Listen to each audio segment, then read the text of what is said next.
माननीय स्वर्गीय मुनव्वर हसन के बारे में कह रहे थे। मुनव्वर हसन जब लोगों ने कहा जिंदाबाद तो जिंदाबाद के नारे लगाए तो लोगों ने कहा जिंदाबाद। उनके विचारों के रूप में हमारे बीच में हमारे नाहिद भाई बहन इकरा हसन आज हमारे बीच में उपस्थित है। मैं आमंत्रित करना चाहूंगा बहन इकरा हसन जी को।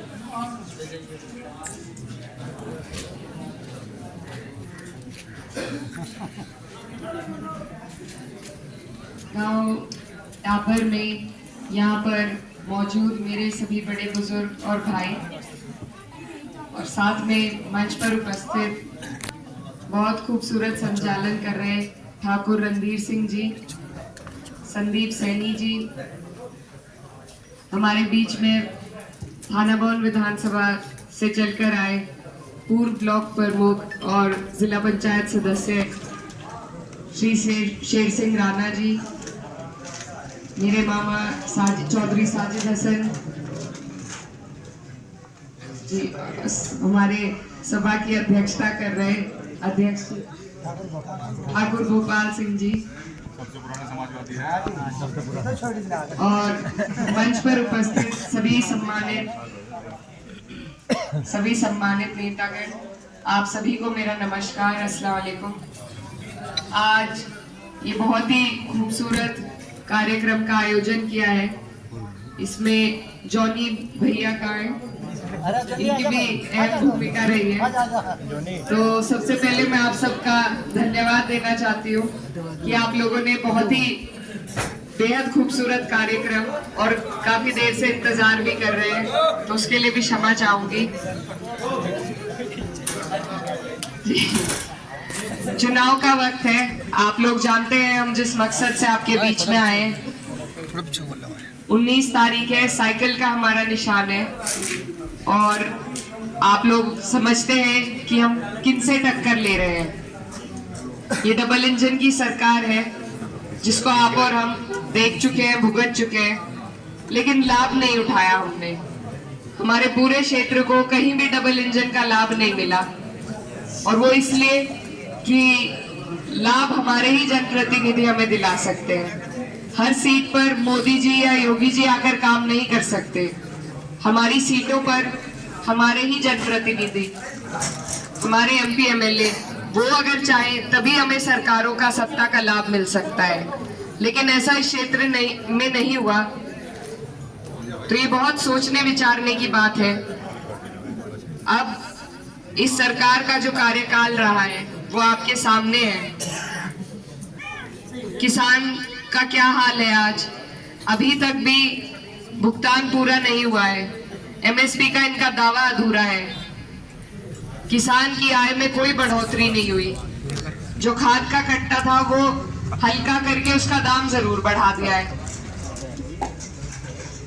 और जो एक साल तक यहाँ पर बॉर्डर पर जब हमारे किसान भाइयों ने धरना दिया, 700 किसान उसमें शहीद हुए, उसके बाद बेरहमी से कुचले गए इन्हीं के लोगों द्वारा। तो ये सरकार ऐसी है कि यहाँ किसी की सुनवाई नहीं है। फिर आप बाद में धरने देते रहिए, ये तब भी कुछ आपका पता नहीं लेंगे। तो इसलिए ये मौका है, हमारे पास वोट का माध्यम है जिससे हम अपना जवाब इन लोगों को दे सकते हैं। और आज अगर हमने चूक कर दी, उसके बाद हम चाहे धरने देते रहे या कहीं भी बैठे, उसका हमें कोई लाभ नहीं होगा। तो ये बेहद जरूरी मौका है, बेहद जरूरी चुनाव है, देश का चुनाव है, और इसमें आपके सबके सहयोग की जरूरत है। हमारे बीच में सैनी समाज से बहुत ही कर्मठ संदीप सैनी जी मौजूद हैं, जिन्होंने बहुत अच्छे हमारे कार्यक्रम कराए।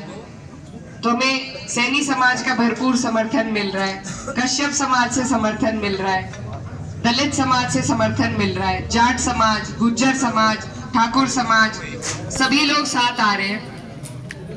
और वो इसीलिए क्योंकि जिस पार्टी से हम सबकी लड़ाई है वो निष्क्रिय हो गई है। उनके नुमाइंदे जो हमारे बीच में मौजूद हैं वो निष्क्रिय हो गए हैं, तो उनको हटाने की जरूरत है। और ये आज जिन गांवों में हमारे प्रोग्राम लगे हैं, यहाँ पर 90% वोट आप लोगों ने बिना मांगे हमारे माननीय सांसद जी को दिया था पिछली बार, बिना मांगे। हाँ जी। तो मेरी सबसे पहले आप सबसे यही निवेदन है कि अपना वोट बिना मांगे किसी को ना दे, क्योंकि मांगने के टाइम पे आज का ये जो वक्त है ये नेता के लिए बहुत जरूरी है। हर एक वोट के लिए वो जाते हैं, उन्हें कदर होती है इस टाइम पर वोटों की। अगर आज भी आपके वोटों की किसी को कदर नहीं है, अगर आज भी कोई आपके बीच नहीं आ रहा, बिना मांगे आप उसे वोट दे रहे हैं, फिर गलती उनकी नहीं है, फिर गलती आपकी है। तो मेरा सबसे पहले आपसे यही अनुरोध है कि बिना मांगे अपने बहुमूल्य वोट को किसी को ना दे, क्योंकि आज जब उन्हें जरूरत है और आज भी जब उन्हें आपके वोट की कदर नहीं, तो कल को आपकी तो बिल्कुल नहीं होगी।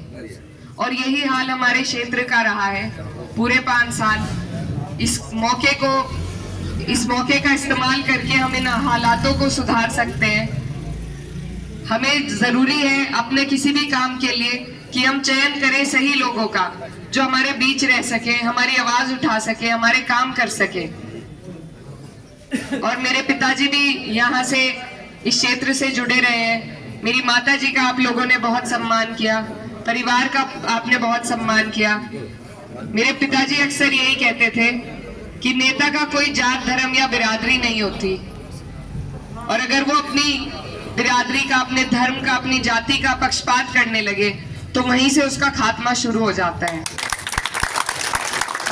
तो ऐसे लोगों को हमें चुनने की जरूरत है जो बिना किसी पक्षपात के, क्योंकि एक बार जब आपने चुन दिया जनप्रतिनिधि, फिर वो हर समाज के हैं, हर बिरादरी के हैं, हर धर्म के हैं, हर जाति के हैं, और उसी तरीके से काम करना उनका कर्तव्य भी है।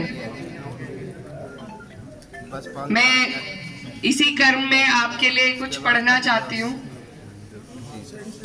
कि वतन की फिक्र कर ए नादान, मुसीबत आने वाली है। वतन की फिक्र कर ए नादान, मुसीबत आने वाली है। तेरी बर्बादियों के मशवरे हैं आसमानों में, न समझोगे तो मिट जाओगे ए गाफिल हिंदुस्तान वालों, तुम्हारी दास्तान तक ना होगी दास्तानों में। तो ये चुनाव अपने स्वाभिमान का है और अपने मुस्तकबिल का चुनाव है। इस चुनाव में मुझे बड़ी जिम्मेदारी दी है पार्टी ने। मैं छोटी हूँ पर बड़ी जिम्मेदारी दी है, और इसे निभाने में मुझे आपके, अपने बड़ों की, अपने भाइयों की, सभी की जरूरत है। आज मैं आपसे वोट मांगने नहीं आई, आपसे अपील करने आई हूँ कि आप लोग मेरा साथ दें, इस जिम्मेदारी को निभाने में मेरा साथ दें, और जितना प्यार और मान सम्मान आप आज मुझे दे रहे हैं ये मैं कभी नहीं भूलूंगी। और मैं आपसे वादा करती हूँ कि आपके स्वाभिमान को कभी ठेस नहीं पहुंचने दूंगी। आपकी लड़ाई में आपसे पहले आगे आपको खड़ी मिलूंगी। उसी के लिए आपका आशीर्वाद लेने आपके बीच आई। बहुत बहुत धन्यवाद।